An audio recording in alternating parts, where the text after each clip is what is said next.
Hello, everybody, and welcome on in. It is NFL Week 12, and judging by my watch, it is Carty o'clock. Everybody, welcome on in. I'm Thomas Viola. He is Derek Carty, and we are here to talk more NFL props for you, and the gang is all here. Shiny fish. I recognize that photo. It is, and I can't emphasize this enough, Carty o'clock. Bro, KGB, his watch is set the same as mine.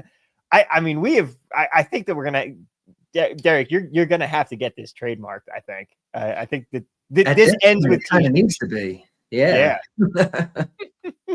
Boglor's here. Jack's here. The gang is all here. We're hanging out. We're having a great time. Thank you guys so much for being here as usual. And bro, KGB says, can we lead the show with Shitter Sander overs? Or are you going to make us wait? We might not. Say, you never know. But it's good to see everybody here in the chat. Oh yeah, everybody's coming in now. Seth's here, Nick's here. Russian is saying, what up, Geno fans? We might be talking about Geno again this week. Oh, it's going to be a good one. But Derek, before we get started, let's just talk about the record so far on the show. Give us a little recap here. A good week last week. Again, we were 6-4, but 2 of those losses were the TD plays, so that's not a full unit. We're measuring those as quarter units, if I'm not mistaken, which makes sense. Correct. That's realistically how you should be playing touchdown plays like that. On the season, we're up to 76 and 66 plus 30.5 units. Shout out to Joe Flacco. 21.4% ROI on the season. Boglor says that last week smashed for him. I had a good week last week, too. It was a very nice week overall. Yeah, I had a great week. Yeah, and we're going to be back and hopefully replicating that success today. And, obviously, when I say we had a good week, you were doing a lot of the heavy lifting in the we, but hey, we are here. That's all right. We're in this together. Exactly. I mean, you're the brains. I'm just the looks of the operation. Let's be real. All right, let's get into it, I think. Wild Turkey says, I think J.J. McCarthy is the Blitz's new Geno. Maybe we'll talk about that. The Blitz doesn't think McCarthy's good. The Blitz thinks McCarthy should be competent in the situation that he's in. Like, if you look at, the Blitz's true talent rankings, it thinks J.J. McCarthy is the worst quarterback in football, except for Shedeur Sanders. But he's in such a great, he has great coaching. It's a great system. He's got great receivers. He's got a solid line. He's got home games in the dome. And it's like, how are you this bad? How are you this bad? I mean, first off, it would be absolutely hilarious if Kevin O'Connell was able to rehab Darnold, Daniel Jones, all of these quarterbacks, and then they just whiffed on McCarthy. That would be such a Vikings thing. Yeah. But we'll see. He's still we forget. He's only played 4 or 5 games in the league so far. Something like that. Yeah. It's still very early. Yeah, as we've seen. But anyway, we're not here to talk about quarterback development. We're here to talk about what they're going to do this week. And Boglor says early, but not as many plays going into the show this week. We got a lot of them to talk about on the show. That's the good news for you there. And we will, of course, get to your plays as well. So please, the deal. You guys will be able to drop them in. Bobcat saying, I'm still sad we haven't found the next Samaje Perine receiving yards. It was a time. It was a time and a place, my friend. I'll always think about it fondly. Vikings need to release JJ so they can sign him back because O'Connell only knows how to fix washed QBs. That is 9-dimensional chess right there. That's what they have to do. That would make a lot of sense. Mm-hmm. All right. Let's get stuck in with it, shall we? We have a whole bunch of plays to get to on the show today. Nick also saying shout out. We nailed Bryce Young pass ladders last week. Yes, we did. Nice. I had a good time with that. And then also I think Jordan Love was another one. I had the unders. It was all Jordan Love unders, but those were very good. That was a rocking chair bet for me. All right, let's get talking about it here. And we're going to start off with what has become one of our favorite props to hit in this entire, really just one of our favorite things that we look at. And it pops every week with this specific player too. Jonathan Taylor receptions is where we're going to be going here. Again, running backs, 2.5 receptions. We're playing a lot of these unders. Yeah, if you're going to give us plus 125 or plus 120 or plus 115, we're gonna take it. There's nothing in particular about this matchup that I think is like difficult for Taylor or anything. It's just that he's a guy who tends to pop up a good amount in this market, and it's done well for us. So just going to go right back to it. Yeah, it didn't hit last week, but it's hit several weeks so far this season. I know that if you've been betting it the whole time, you've been profitable. Yeah, unlike our much like our Emmanuel Wilson unders, which we don't have today, since we've got all that Aaron Jones. We lost that last week, but only because Josh Jacobs got hurt. Yeah, like that's not it's not the process that was wrong. It was just that's the one time.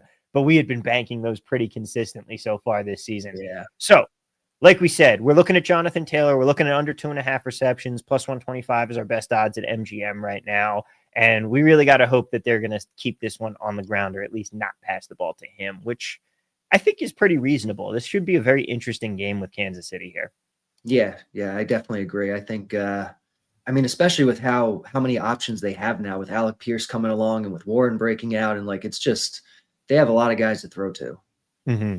Yeah, it's been quite a year in Indianapolis, but personally hoping that Indiana Jones turns back into a pumpkin now, because the Jets need them draft picks next year.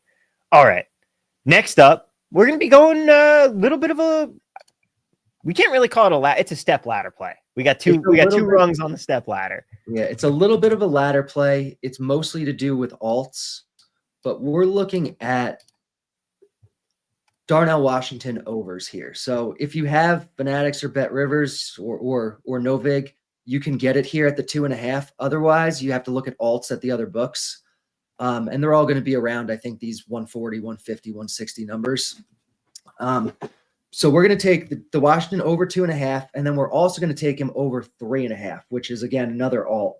When I looked earlier, DraftKings had plus 418 on it. That was the best line that I could find, but let me know what numbers you guys find for the 3.5, because we are going to take this ladder up a little bit.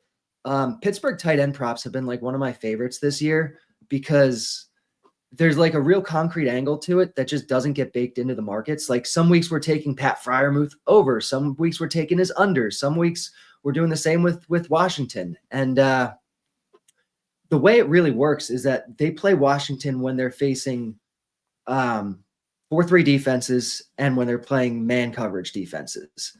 They play Freiermuth more when they're playing 3-4 defenses and zone coverage defenses. This week they play the Bears. 4-3 defense that plays a ton of man coverage. This is a Darnell Washington week. And so we will take him at the 2.5. We will take him at the 3.5. If you want to ladder it up beyond that, I don't even think you're crazy to do it. Mm-hmm. Yeah, Wild Turkey saying +4 is plus 350 at Bet365. You got plus 360 at ESPN Bet. You got options here if you want to be following on this one. This is definitely one that I am looking at as well. And my God, the man is 315 pounds and runs a 4.7 40. This is insane. I know. Yeah, he's crazy. Yes, Nick, we're gonna call the 3.5 a full unit play. So woof, we could be having a very, very good results week just off of our first couple of plays here. Now, we have another tight end that we're looking at doing the same exact thing. This one's a little bit interesting because isn't Brock Bowers back for the Raiders? I mean, he's been back. He's not gone again, right? Nope. Brock Bowers is back, but we are going to Michael Mayer, and we're doing pretty much the same thing where we're going to ladder this up a rung. You don't have to find an alt for the bottom rung, though. You can get this 2.5 at reasonable plus money pretty much anywhere. Plus 112 at Rivers is the best line here. And then we'll take the 3.5, which the best I could find was plus 260 at DraftKings. Again, if you guys want to let us know where you find the 3.5 at, it was like 320 this morning. And then when I looked like a half hour ago, it had moved, but that's still pretty good. Michael Mayer is good. Like he's good. And even though Bowers is back, they run so many 2 tight end sets and they're at home and they're in the dome. And I just think he's mispriced here for what kind of usage he gets. I feel like maybe the market's just like, well, there's Bowers, but like Mayer is going to get lots of opportunities too. Yeah, there's a lot of opportunity. Like there's not many people left to throw to now that they traded Jacoby Myers. No, they're really not.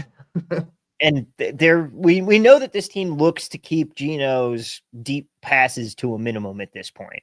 And that's really what that's really what I think we have to focus in on here is they want him to dump the ball off to the tight ends, and they don't really care if it's Bowers or Meyer. Yeah, exactly. So so I like Meyer here. I think the line's too low. Again, we'll take it up to you can see the Blitz is projecting like 3.3, like almost 3.5. So if you can get the actual 3.5 at, like what did I say, plus 260 or something like that, I really like that number too. Yeah. And again, we'll count both as plays, both full unit plays. Yep. So be on the lookout for that. See where you can get those best ladders. And this is something you really want to price shop because you can find a whole array of different options. Like I have one account that's got plus 260 on that Darnell Washington plus four plus receptions. Terrible number when you've got 4-1s out there available. There's a wide array of options here, and make sure that you are hunting them down and not just taking the first one you see, because you could probably find better value out there somewhere. And you should be doing that anyway all the time. All right. Next up, we're going to Demario Douglas, and we're going to his receptions market as well. Speaking of receptions markets, Fezzy baby, see you there. Bogler has some data on that, and I'm sure we'll talk about that later. But I just want you to know, we see your question. We'll get you once we get to the end of the plays here. And Bogler saying receptions under is number one by a tall amount. There you go. There's your answer. Bogler's pretty good data tracking for these at this point.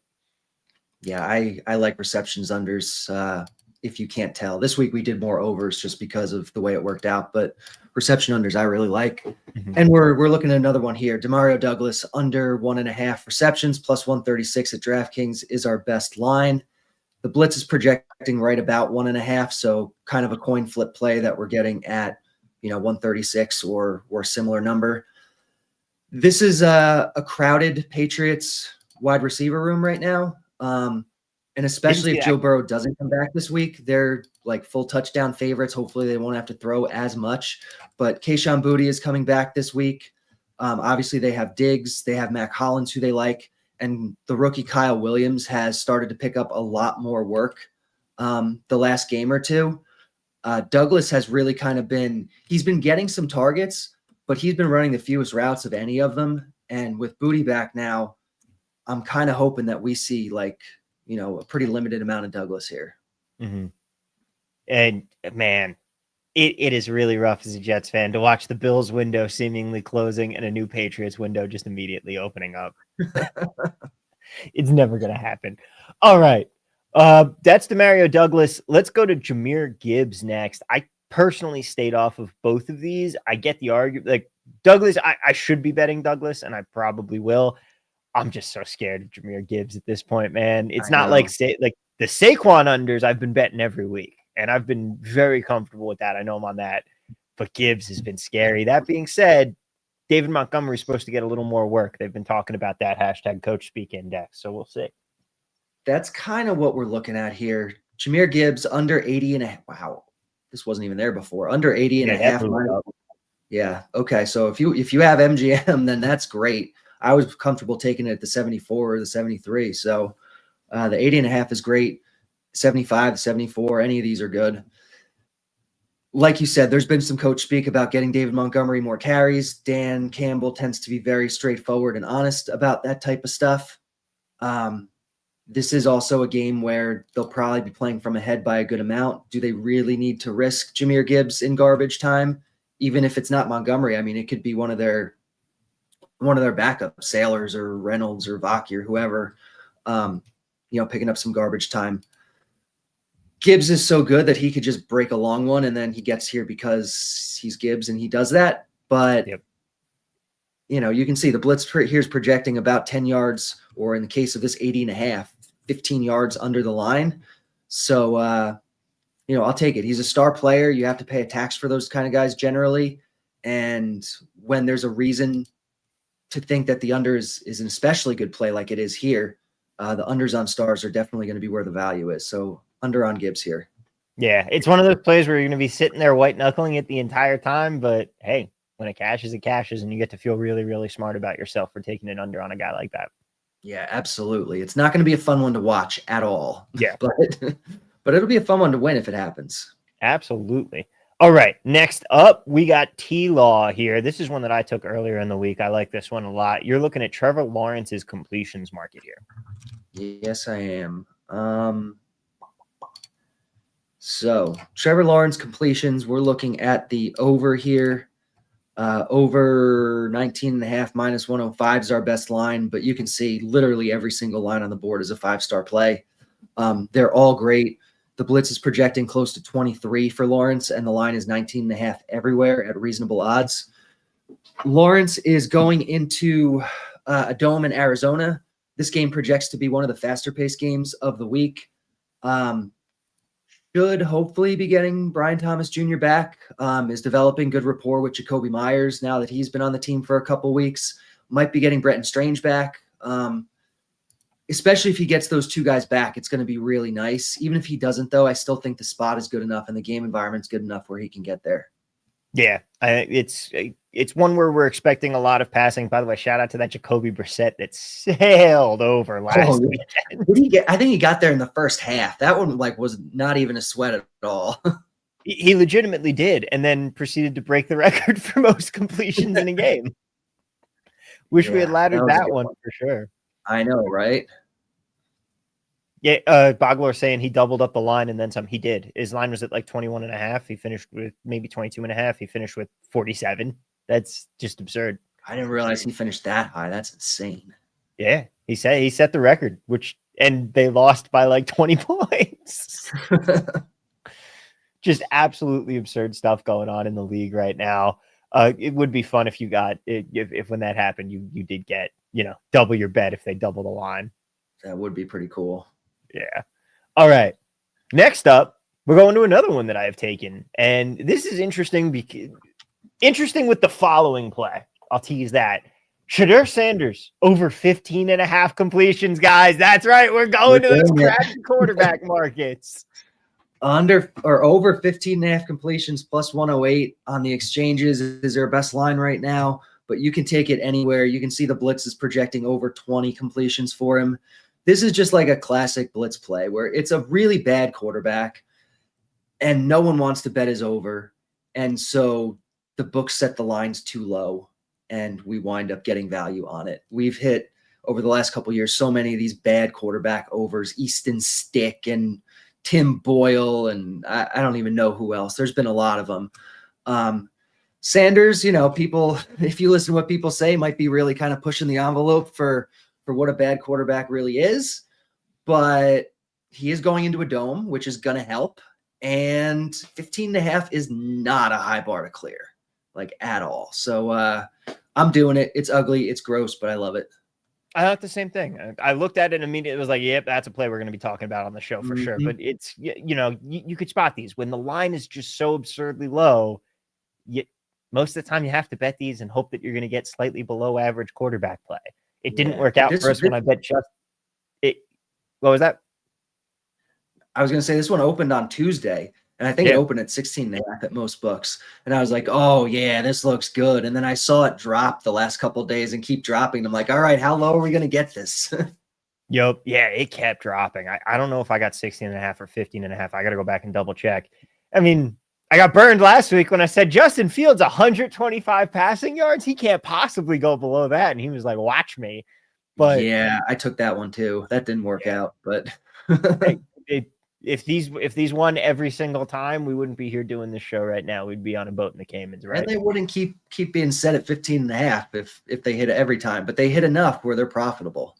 Exactly. A Bobcat saying ladder, Shedeur. I don't know about that. Yep, everybody's already hopping on the ladder train. I don't mind doing it. You see the projection's 20. You can take it up a couple rungs of a ladder. Yeah, I don't mind that at all. Mm-hmm. You got 20 plus at 20 at 4-1 at ESPN, 416 on DraftKings. Nick Porto saying I took his over 169.5 yards too. I mean, the yards project well too. Yeah. Jerry Jeudy, Njoku's off the injury report. He'll be playing. He's got everybody basically to throw to. Mm-hmm. So yeah, it's about as good of a circumstance as you can hope for. Facing a zone-heavy defense in Vegas, which tends to keep the ball a little closer to the line of scrimmage, more completions than yards. So I think completions especially looks good for Sanders here. Yeah. However, Our next play is Sanders touchdowns, and we are not going over. We are still saying this man ain't getting into the end zone. Just in case he's terrible, we'll take the under passing touchdowns too, because it's showing value also, which is kind of crazy, but that's the way it is. The plus 145, here's our best line, but you can take it down to the 125. Even the 120s are good. Even though the blitz likes the volume in this one and his chances of completing a lot of shorter passes, I mean, what is the team total here? It's like, it's got a third, was it 16? Yeah, 16, I think. It's low. So his chances of actually scoring a touchdown, especially if you're going to give us good plus odds, we'll take the under on this. If we manage to hit both, that's awesome. Yeah. But either way, they're showing good value. So I will take them both. Mm-hmm. Yep. It's going to be a very, very interesting one. As Brooke KGB says, Sanders going to make or break my weekend. Can't wait. Buckle up. We're riding the train. The good news is it's the Raiders, and they're also not good at football, even if their defense is actually pretty good. Yeah. And you would have to think once they get close to the red zone or close to the goal line, like you're going to see more Judkins runs than you are Sanders passes at that point. So, I like this one too. Mm-hmm. All right. Next up, we are looking at another quarterback here. We are going to Tyrod Taylor, and we are looking at his passing touchdowns as well, but it's the Jets, and it's the Jets offense. And even with Tyrod here finally starting for this team, you got no one to throw to. It's got no one to throw to. Under half a touchdown pass at plus 154 at FanDuel is our best line here. Similar thing, these ones tend to be good when they give you really good odds on them. I haven't seen a lot of ones like this year, but this one's popping up this week, so I'm on it. He's got, his best receivers now are A.D. Mitchell and John Mechie, who are like fine, but Mitchell can't catch anything, and there's really not a lot of hope in New York right now. I mean, there is a lot of hope. We have 5 first-round draft picks. We have a whole bunch of draft picks, which is always how our hope works. But yeah, it's pretty dark. Just like I remember a couple years ago when Sharon Peak was wide receiver 3 on this team at one point.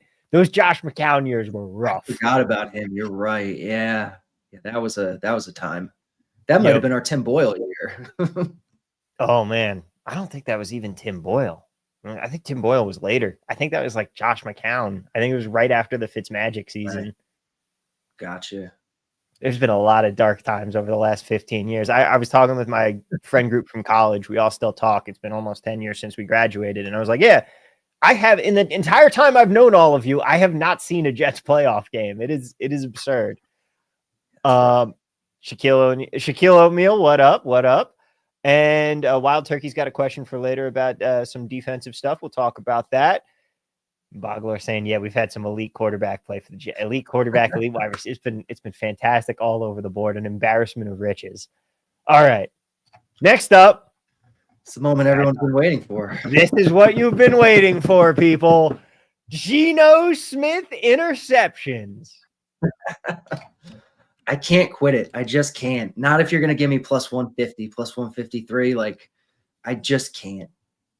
Maybe you're too stubborn, but it's still showing value. I'm going to take it at that number. If nothing else, we're doing it for the bit. Yeah. It's fantastic content at this point. We got to give the people what they want. We got to. They want Geno props. We're giving them to them. Look at how excited they are in the chat. Look at how excited they are. Oh, everybody is thrilled. Raiders and/or Browns defensive team don't actually hate that. That's probably got some good value this week. Yeah. Devil's update is here and ready.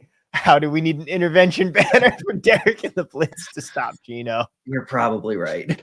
Yep. The one last week wasn't really all his fault, though. Every week there's a few that haven't been his fault. The one that bounced off of Genty's hands and just got caught, like I don't know. I think he's not good, but I think he's also been getting unlucky with this too. And so if they're going to keep giving us odds like this, I'm going to take it. Even my father, who does not watch the show. Great father. Every week he yells at me and he's like, "No, you can't possibly take Geno interceptions. He's terrible." Every single week he has this fight with me. I get it from all sides here. Spogler says, "I bet Geno completions this week at 18.5. We were getting 23.5 at the end of last season. I also bet Geno completions over. Geno completions over has been a winning bet this season. Oh, it has been. That almost made the list today. It's definitely one that's showing value out there this week. Mm-hmm.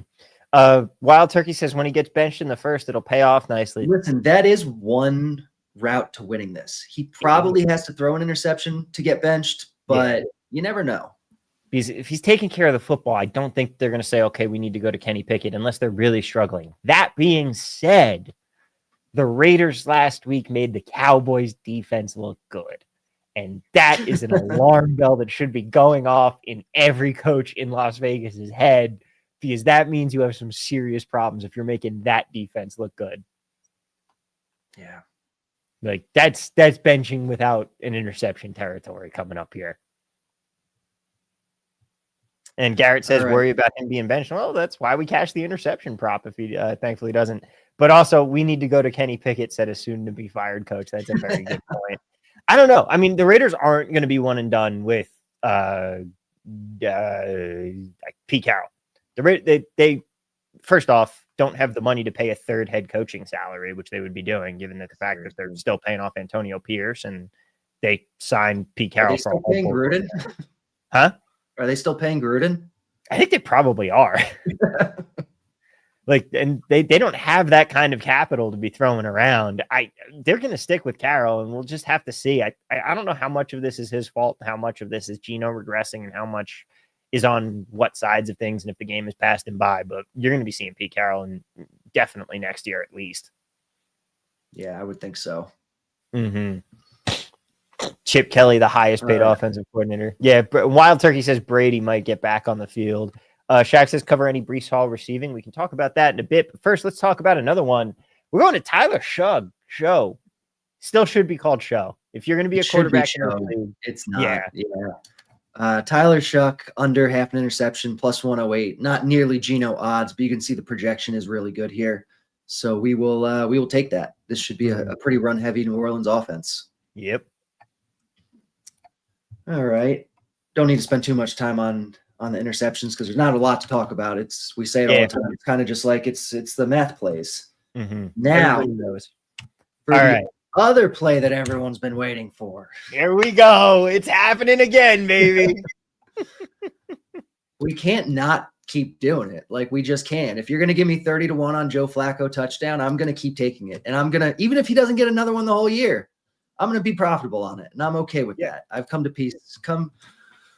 terms with it, made my peace with it. But there's a chance if they get near the goal line, like this is a team that has shown that they're willing to, willing to give him that goal line QB sneak. My main concern here is that Burrow plays and then Flacco plays for like a quarter or something, and we lose because of that, which you never know. But at 30-1, I think I'm still taking this. Yeah, I mean, the odds of that happening are so slim because you basically are saying Burrow is going to get hurt again, and it's very possible. Maybe he came back too early, but this is most likely either a Joe Flacco's playing this game or it's voiding. The other thing, this is one of those bets that you're probably still going to be able to find this number around. I don't see the chat being able to overwhelm every book enough to be like, okay, yeah, we're going to move Joe Flacco touchdown props on everybody here. So I would definitely that's what I would watch out for there and say you could wait for the news. I think it's going to be Burrow starting, in which case this is just going to void. But just, pay attention to the news, pay attention to everything. Wild Turkey says Burrow is 60-1. Bogler saying Burrow practice. Yeah. Burrow 60-1. Although will they be as aggressive with Burrow, especially his first game back? Would they give him that sneak? Like, I don't know. I'm going to say the Bengals coaching staff is bad enough to say, let's sneak our franchise quarterback coming off an injury. I'm going to say yes. So that is definitely one to watch. Rich saying, joined from the deer span. How many Geno plays did I miss? Yeah, you did miss the Geno plays, buddy. You literally got in here right after we talked about them. Geno interceptions. Don't worry. I'm sure it's still out there. That one's probably not going to move. And a lot of people saying can't find Flacco right now. Yeah, that is realistically Burrow's probably playing, and this is probably a void one. But that Burrow's like we're almost expecting like news any minute, like saying Burrow's going to play. Like I wouldn't be surprised if that comes down at some point soon. Yeah, and that brings up a good question from Fez here because when news breaks like last night, Keon Coleman not ruled out, they cut him. That's what I saw. I saw that he didn't cut. I don't think so. No, I saw that like 45 minutes ago. Oh, I missed that. Maybe I got fake news, but I don't know. Someone said that he was getting cut, so that's something to watch out for. I could be totally wrong, but I definitely did see that like 45 minutes ago. How fast does the Blitz account for stuff like this, for lineup switches, injuries, things like that? So it's not automated the way the bat is for baseball, because when Keon Coleman is out, it does require a bit of a manual touch to figure out like, okay, so targets are going to go away from him and we're going to give them to, now Shavers is going to get some and Elijah Moore is probably going to play. And it just, it takes a manual touch. I do it as quickly as possible. Usually you're going to get an update within an hour, sometimes within minutes. It's as quickly as I can get to it is basically the answer.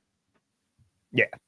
But I mean, the amount of stuff that is already automated in that system is incredible. Yeah, no, it's really just the usage that you need that manual touch with. Yeah. All right. We're starting to get to the tail end of it here. We've got a couple more. Let's talk Taysom Hill. Been a minute since we've really heard from him, but I feel like we're going to be breaking out the Taysom Hill package more with Tyler Shugg. Yeah. So Taysom Hill, plus 360 is our best line for a touchdown for him. I mean, kind of speaks for itself. It's Taysom Hill. They run those packages with Tyler Shugg. Then, maybe they're going to run it some more. Alvin Kamara is questionable with a ankle injury, I think, this week. So even the chance potentially for Taysom Hill to be even more involved. So this one looks pretty good to me. Yeah. I always like a nice Taysom Hill touchdown. I throw him in my tight end position sometimes in fantasy because, hey, you sometimes get these plays. All right. And last but certainly not least, Cole Kmet. Colston Loveland's getting a lot more work here, but it's also driving up these Kmet odds, and he still gets some red zone targets. Yeah, we're getting Kmet here at plus 700. Loveland's been the guy that has been getting all of the attention lately because he's a rookie and he's exciting and he has been doing well. But Cole Kmet is still out there playing. Like he ran a route on 62% of the dropbacks last week. That's higher than his season average. He got 18% of the targets. They worked with him in the red zone. Yeah, I think this price is more just because like he's not Loveland. So I think we're being offered some value on Kmet here. Yeah. So it's worth taking the shot on. And hey, it's 7-1. You can only be so wrong. It's something that I like to say a lot. All right. We're going to hit our recap here, get you through all those plays because Rich Dude missed a lot while he was in that deer stand. In the meantime, you guys know the drill. Throw your questions in the chat. We've got Breece Hall to talk about. We've got an individual play. Wild Turkey's got an IDP fantasy question for us, and we will be sure to get to both of those and all of your other plays as well. But first, it is time for our recap as soon as I upload these into the system because I forgot to do that. So I have to vamp for 2 seconds while this loads up, and we're good. Let's recap it. Jonathan Taylor under 2.5 receptions at plus 125. Best odds at the Lion. Darnell Washington, we're climbing that step ladder here. Over 2.5 receptions is plus 160 at Fanatics. And over 3.5 receptions plus 418 at DraftKings. Michael Mayer over 2.5 receptions plus 112 at Bet Rivers. Michael Mayer also on the step ladder with plus 260 on the 3.5 receptions at DraftKings. Demario Douglas under 1.5 receptions plus 135 at ESPN Bet. Then we also have, that's last week's, we have Jahmyr Gibbs under 74.5 rushing yards, minus 111 best odds at DraftKings. Trevor Lawrence over 19.5 completions, minus 105 at Bet Rivers. Shedeur Sanders over 15.5 completions, plus 108 at Profit X. Shedeur Sanders under half a touchdown pass, plus 145 at Bet365. Tyrod Taylor under half a touchdown pass at plus 154 at FanDuel. Geno Smith under half an interception plus 153 at DraftKings. The crowd is going wild. Tyler Shugg under half an interception plus 108 at FanDuel. Joe Flacco to score a touchdown, not a passing touchdown. He has to walk the ball into the end zone. 30-1 at MGM. They should just bring him in for the quarterback. That's what they should do, is bring him in for the quarterback sneaks instead of Joe Burrow. How amazing would that be? That would be the greatest hit of all time. Taysom Hill over half a touchdown. Yeah, the Joe Flacco Taysom Hill package is what we need in this world. Plus 360 at MGM, and Cole Kmet over a half touchdown at 7-1. Woo! All right, we got plenty of plays here. And Fezzy Baby saying, just thanks for all your work. Appreciate the winners. Hey, we appreciate you being here, man. We seriously, shout out to all of you guys. We love the love that we get doing the show every week. We love hanging with you here. Don't forget to hit that like button. Hit the subscribe button if you're not already. You know the whole spiel, but hit that MF like button for us, guys. All right. Let's get back to it here, talking about some of these, because there was a question from Wild Turkey I want to get into. Do you think that the Blitz is ever going to start accounting for some defensive players and things like that here, Derek? More of a speculative thing. Yeah, I've thought about it, because I would have to think that the lines on defensive player props are pretty soft. I know some guys who do really well with it. Definitely something that's in consideration for the future, for sure. Mm-hmm. Yeah, it's IDP fantasy. It's not my cup of tea, but you I mean, if you're playing in a league with people who don't know how it works and you're the one who does, you have a major edge right now in those. All right, let's talk about, I'm sorry to whoever it was, because I can't find your question in here, but I know someone said something about Breece Hall receiving yards. Let's take a look at that market. Why don't we? We can take a look at that. Yeah. Breece Hall's a guy they really haven't used in the pass game much. They have this week kind of said that they want to try to use him more, and like, who else do they really have? Let's look at his receptions first. Not a lot of value on the receptions. Let's take a look at the yards. Not a lot of value on the yards either. Blitz is pretty much in line with the market on him. Yeah, so there you go, Shaq. I see that it was you in there. Couldn't find your question, but appreciate you helping me out there. All right. Let's see who's next. Bogler says, shout out to Elijah Moore and Ray Davis anytime last night. Had a great night. And Grateful Future says, I'm going to ask again because he hits every week. Yeah, he does. The George Pickens plays I have quite enjoyed doing. The CeeDee Lamb unders, not so much. But George Pickens overs, we have enjoyed. CeeDee Lamb under worked out last week. I took it. It was nice. Yeah, definitely a little bit. He was taking the over at the Red Rock craps table. Listen, that's part of the reason of betting unders. There are things that we just don't know and can't account for, and a player getting benched for a series is part of the deal. Mm-hmm. So yeah. But in terms of overs here, Pickens definitely showing some value. Yeah, we definitely like Pickens a little bit here. And Loopy Snoopy wants to know, speaking of the Blitz, last week you showed us a quick tour of the game sheet. Fascinating stuff. Any other lesser known features there that we might not know about? Yeah. Yeah, I mean, there's so there's a page here. Hold on, let me see if I can. Yeah, put you on the spot with that one. Yeah. Share screen. So this is the injury assumptions page, which basically it lets you know at any given point who the Blitz is projecting to be in or out, anyone who's questionable or any sort of injury situation. So that, like, earlier today, there were props. The Titans receiver DK, he was showing like huge unders, but the Blitz was projecting Iomanor to be playing as well. And so if you knew that, you're like, okay, well, he's maybe questionable, maybe not going to play. If the Blitz is projecting him in and is projecting these unders for DK, maybe I'll hold off on these for now, because if Iomanor is out, then obviously DK's projection is going to go up, and it's not going to be showing that same value. So this is it takes a little bit of manual work. It's not like spoon-fed for you, but it is a pretty valuable tool, I think, if you're using the Blitz, to be able to identify who's in, who's out, what assumptions it's making around any given projection. Yeah, Loopy Snoopy said you mentioned true talent rankings earlier that about JJ. That's what piqued his interest. Is that like a back end thing? Let me see. I don't think we have. Oh, there is a QB rankings here. This might be it. Yeah. So all.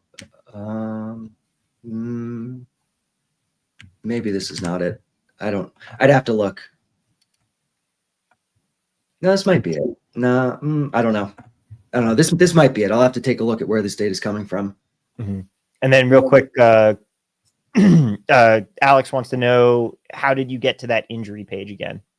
Oh yeah. So if you're on either the player sheet or the game sheet, there's going to be just a little thing here. It says note. You go all the way to the end and there's a here button. You just click on that and it'll take you there. Or you can go up to the drop down and it's right here too. Mm-hmm. All right. Getting back to some plays here. Bobcat's got a good question. Shaheed, could we go with the inverse correlated parlay? Shaheed over yards, under receptions. Feel like he could get a big one or two. I don't hate it. He's definitely one of the guys that you kind of want to look at and target for those. Yeah, so it does look like the under yards are showing value. So maybe the over yards and under receptions not going to be as strong this week. Receptions not showing a ton of value. He is the type of guy that you can think about taking that with, though, with kind of the way he hits.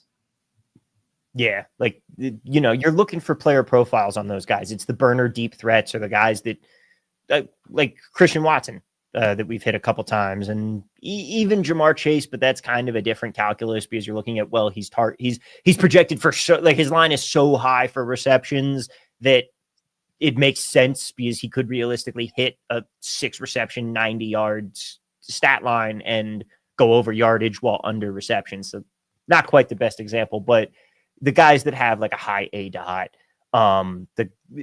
your burner deep threats, your guys like Shaheed that can catch a pass and get a ton of yak, stuff like that. You really want to look at for some of those, but also be careful because it looks like it's this idiot is playing the under on receptions and over on yards. That's a terrible play to put together. You think that that's supposed to be the case, but really any sports book is looking at you placing that bet and going, this guy's sharp.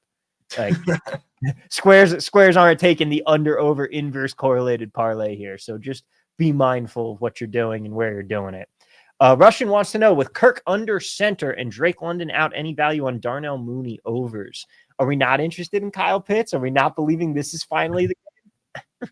I know for fantasy purposes, it likes Mooney a good amount this week. It looks like receptions doesn't have a lot of value.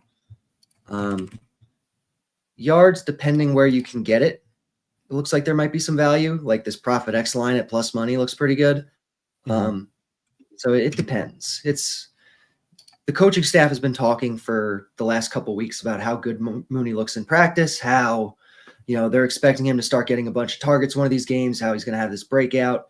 And now with London out, like, it kind of just makes sense that this might be the game, especially going into New Orleans, super fast paced game. But the market is fairly high on him to begin with, it looks like. Yeah. Garrett wants to talk about Chase Brown over 30.5 receiving yards. I mean, it is so tough to, how are you worried about projecting this Bengals game given the quarterback uncertainty? Yeah, so right now I am projecting Flacco. I've been debating going to Burrow. I've kind of been hoping we get some news today on it.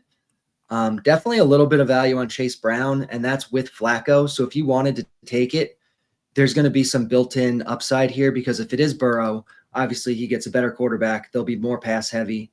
And with Pirine out, like, Brown's target share has just been insane.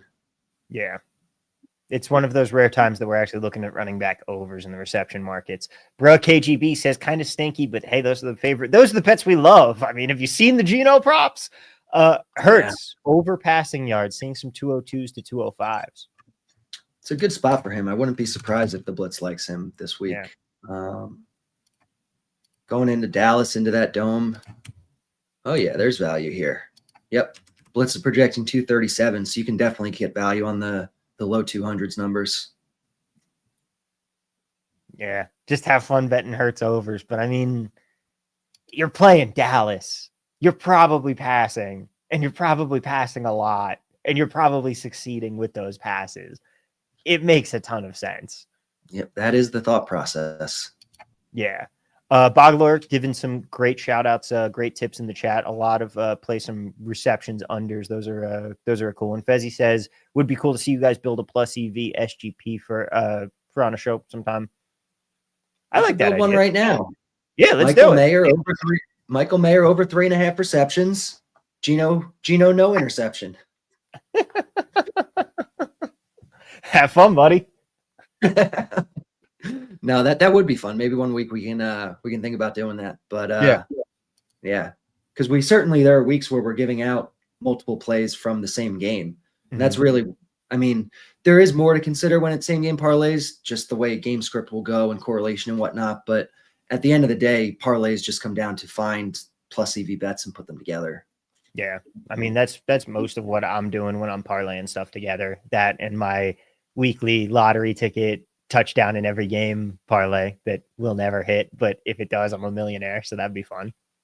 It helps to have a lottery ticket, and I'll tell you what, it's good for account health because they see the 12 leg parlay in there and they're like, let's give this guy some bonuses. Absolutely, it helps. All right, yeah, this is a good question. Do you track this? Is net passing down in the league overall right now? Yeah, it's down a little bit this year. I think most people are attributing it to the kickoff rules. Yeah. Yeah. And, those are the kind of things that you have an early season edge in. We're getting to the point where the market's really starting to adjust to that stuff, but it's something to still keep in mind and be patient with and be careful on. All right, ladies and gentlemen, we've hit the end of the questions here. So I'm going to vamp for a little bit so you guys can throw in any more questions that you have. And if not, we are going to say goodbye, and I'm going to finish up some work before I head out to go get my hair cut. Don't worry. We're not getting rid of the mane. We're just trimming. You know how it is.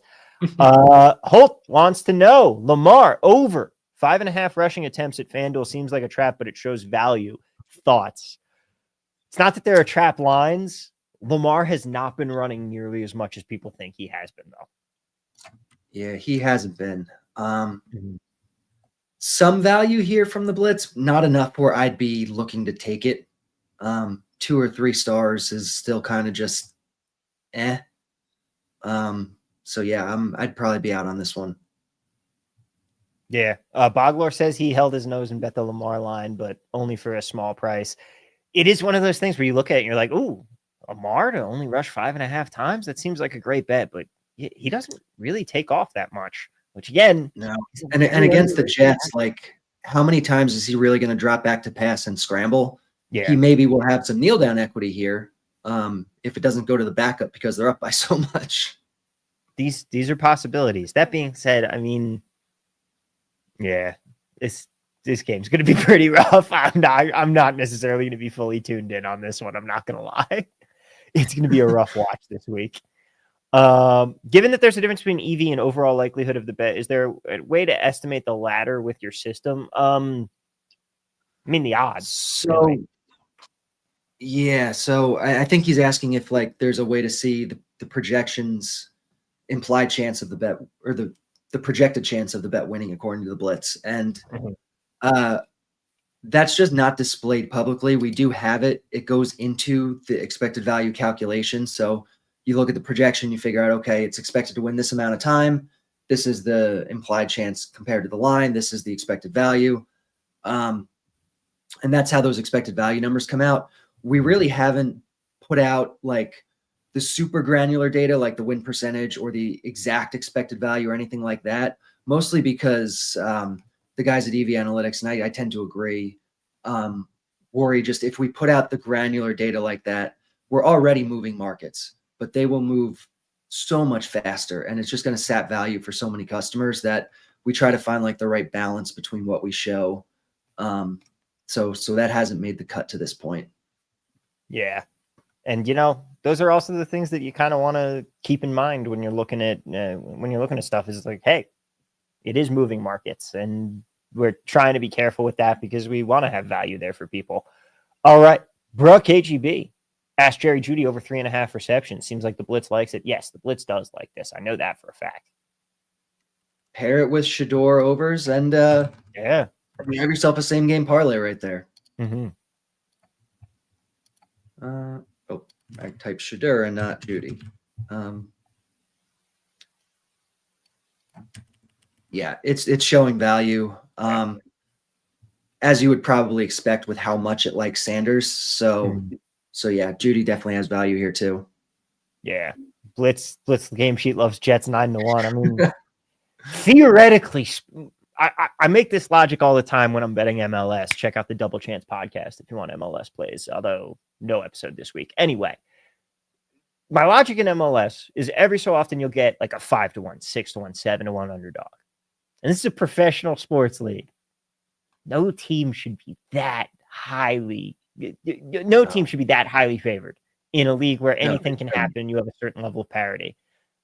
I do think that this is the same kind of thing with theoretically, if you bet every single 9-1 under, like if every team that is listed as 9-1 as a dog in the NFL, if you blindly bet every single one of those games every single time, I'd argue that it wins more than 1 out of 9 times. I would think it probably does. And if you have a projection that's in line with it and says it should win, I would think you're getting real edge on that. Now, it's not going to win very often, but I do think your edge is real on it. Yeah. That being said, wait 2 more weeks, because once we hit December, you have to bump the Jets up another 20 points in your power rankings because they become the December eliminated Jets, the greatest football team on the planet. Every single year with that. I've seen this movie 15 straight times. Once the season is over, the Jets go, okay, it's time to win football games now. All right. Curtis says, did anyone do rushing attempts for Mason and Jones with JJ looking like a 7th round pick? I mean, this is an annoying backfield to predict. It is. It does seem like Jones is kind of the guy right now. Not a lot of value on the Mason stuff. Not a lot of value on Jones either. It seems like the blitz is kind of just in line with the market on it. Yeah. They have definitely been running more when JJ starts, though. And just so TV keeps the weekly tradition, shout out to Sean Tucker, 1.5%. Can we talk about the fact that they finally freed Sean Tucker? And what a shock, 3 touchdowns. He's getting work now. Yeah, Sean Tucker's getting work. No value here on the receptions. Not open at very many books either right now. But yeah, the blitz is definitely expecting him to, his workload to keep kind of steadily going up. I have a dynasty league, and I've had him in the deepest depths of my bench for the last 3 years or 2 years, however long he's been in the league. I have had him that entire time. I've stashed him. I never wavered. I never dropped him. I said Sean Tucker will be freed one day. And he was on my bench last week, but he's getting action this week. He is in the game for me this week. And so he's going to go right back to right back to doing nothing. But hopefully this is the start of something, because he is absolutely the best running back on that backfield. Let's look at his rushing yards. Let's look at the rushing markets while we're here. Why not? Take a quick look at that. So rushing yards for Tucker. Wow, I'm actually kind of surprised. I'd expect it to be a little higher than that, but not really much value. Blitz is in line with that as well. So it is what it is. I think after last week, a little bit of value on his carries if you can find that somewhere. Yeah, not much, but it's something. Last week was the week to be betting him. Loopy Snoopy says moneyline dogs between 7 and 10-1. Thank you for having this information on hand, man. 4-14 since 2019, which is banger ROI. Yeah. So that's about what I would expect. So yeah, it's good that the data kind of backs that up. Small sample and everything else, but I do think that the value on the Jets is real this week. It's just, it's going to hit maybe one time in 7 or something like that. On here, Kelly in Vegas and John Murray do a show together. Check it out, Kelly and Murray show. Fantastic. I love John Murray, man. I love Kelly too, but John Murray's so funny. I love that guy.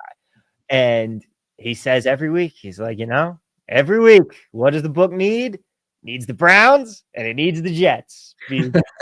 The Sharps and the book are always on those 2 teams, and the public is always against them. And that is how it works. But yeah, at 9-1, I'm going to have a shot on it. Why not? Anything in that range is an auto bet. Just think of the amount of times you've burned your money line favorite parlays. Exactly. this is so much. This is the opposite of that. And hey, make some money on it. Underdogs win. Everybody's paid to play in this league. All right. That is going to actually do it for us here as we're winding down. We have hit everybody's questions. Once again, hit that like button, hit that subscribe button. Russian says Titans fit the bill this week too. Yeah, they do. And you never know. They could start putting it together at some point. But that is going to do it for us. Once again, ladies and gentlemen, thank you so much for being here. As always, we appreciate each and every one of you. We love being able to talk football with you here every week. We'll be back next week, same time, same place. Don't forget, pop into End Zone Live on Sunday while we're watching that early slate of games. I'm going to be on for the second half going into the witching hour. Prez runs the show. It is fantastic. It is hilarious. It's a great second screen experience for while you're watching the games. We could talk seriously. Come throw your stuff in the chat, throw your topics, throw the player props that we're all sweating together, because if we talked about it here, I'm probably on it too. So we're going to be sweating all the same things, and it would be fun to sweat it all together. That starts Sunday when the games kick off. I'll be on for the second half towards the end of the first round of games. We're going to have a great time. And in the meantime, thank you guys so much for being here. Seriously, y'all rock. Thanks for the questions every week. Derek, great being here with you. See you guys once again, same time, same place next week. In the meantime, let's cash some tickets and have a great weekend, everybody.